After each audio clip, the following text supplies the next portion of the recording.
Muito bem-vindos a mais um vídeo aqui do canal. Eu sou a Jaque, este é o canal A Mãe Sou Eu e hoje eu vou trazer para vocês as 4 dúvidas mais recorrentes sobre hidrocefalia que eu recebo aqui no canal.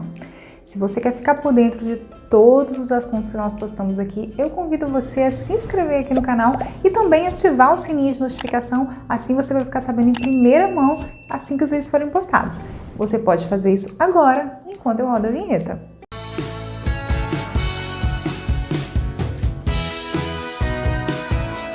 Diariamente nós recebemos dúvidas aqui nos vídeos no canal e também lá no Instagram. Inclusive, se você não acompanha a gente ainda no Instagram, pode adicionar @mãesoueu1 é a nossa página e lá eu tô sempre interagindo com vocês, sempre mostrando também um pouquinho do meu dia a dia junto com a Helena.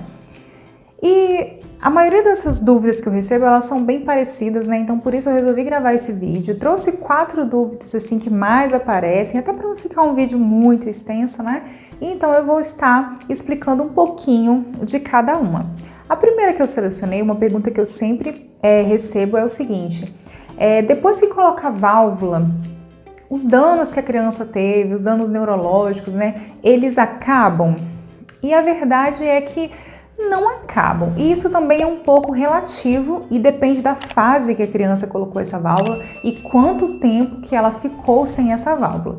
Por exemplo, geralmente as crianças assim que nascem, quando já tem o problema diagnosticado durante a gestação e elas passam pela cirurgia e colocam a válvula, elas tendem a evoluir muito. Geralmente é aquela criança que nasce que não chora muito, que não consegue mamar. Então, quando coloca a válvula, esse cérebro descomprime e ela começa a melhorar essas funções. Porém, se a gente está falando de uma criança que é um pouquinho mais velha, que descobriu bem depois a hidrocefalia, que ficou muito tempo esperando por essa cirurgia, pode ser que esses danos neurológicos eles não sejam tão revertidos e assim tão facilmente, que você não perceba uma evolução tão grande da criança assim.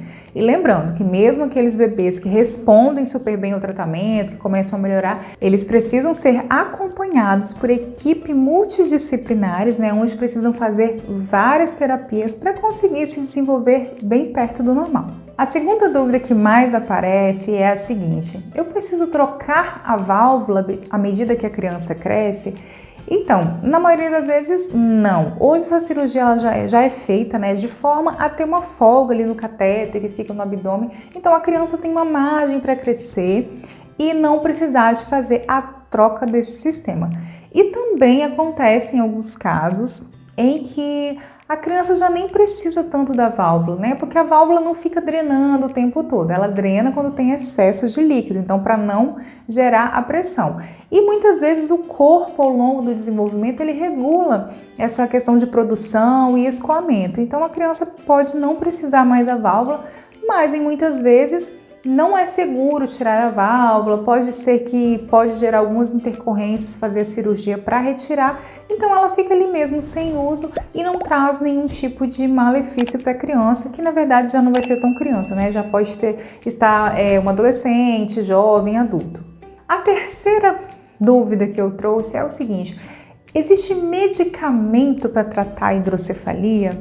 Então, na maioria das vezes, as mães, quando recebem o diagnóstico e o médico fala sobre cirurgia, já vem aquele desespero, por questão que sabemos que existem os riscos, né? Os riscos próprios da cirurgia. E também você vai colocar um sistema, uma cirurgia que é feita na cabeça, vai ficar ali uma prótese.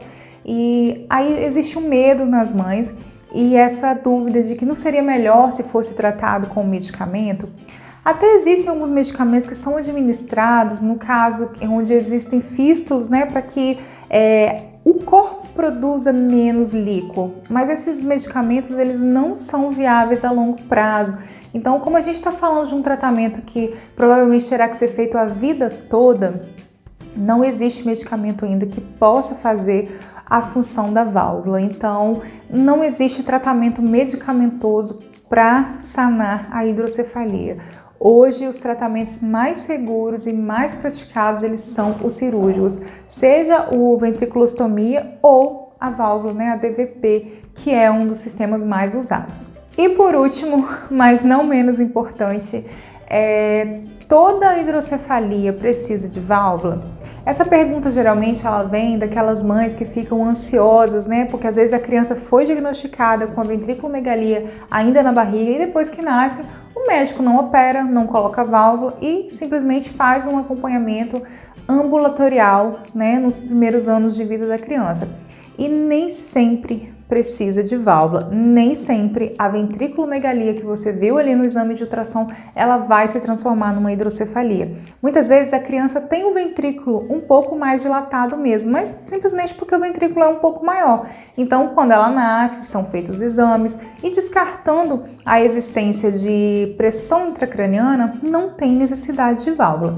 Existem outros casos também onde não se coloca válvula quando existe uma atrofia cerebral, o que ocorre muito nos casos de criança que tem microcefalia. Então, o cérebro ele é menor, ele não ocupa, né, a cavidade craniana da criança e geralmente acumula-se o líquido ali. Então, não faz sentido drenar esse líquido porque não existe pressão, né? O líquido está no espaço ocioso do crânio. Então, nesses casos também não é recomendado colocar a válvula. Então, o indicativo para a válvula é a pressão intracraniana. Se em todos os exames que você fez, que a sua criança fez, não existe essa pressão, então não há indicação de válvula.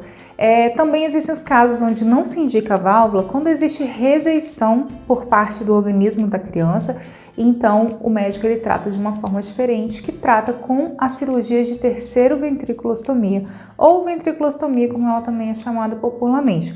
Não se coloca, né, nenhum sistema, apenas se faz um furo no ventrículo inserindo um catéter para que esse líquido ele possa escoar normalmente. Mas essa cirurgia ela geralmente é recomendada apenas quando não existe outra possibilidade, por ela poder não dar muito certo, né? Ela não é os índices de sucesso dela não são tão grandes quanto os da DVP. Então, apenas quando não há possibilidade de tratar com a DVP é que é tentado fazer essa terceira ventriculostomia. Eu escolhi essas 4 dúvidas, mas eu gostaria de lembrar a vocês que assistir o videozinho não substitui você ir lá conversar com seu médico, com o neuro que acompanha essa criança, porque cada caso é um caso diferente, então muitas coisas que a gente fala aqui pode não se aplicar à criança que você tem por ser um diagnóstico diferente. Então é imprescindível que você procure a orientação do seu médico.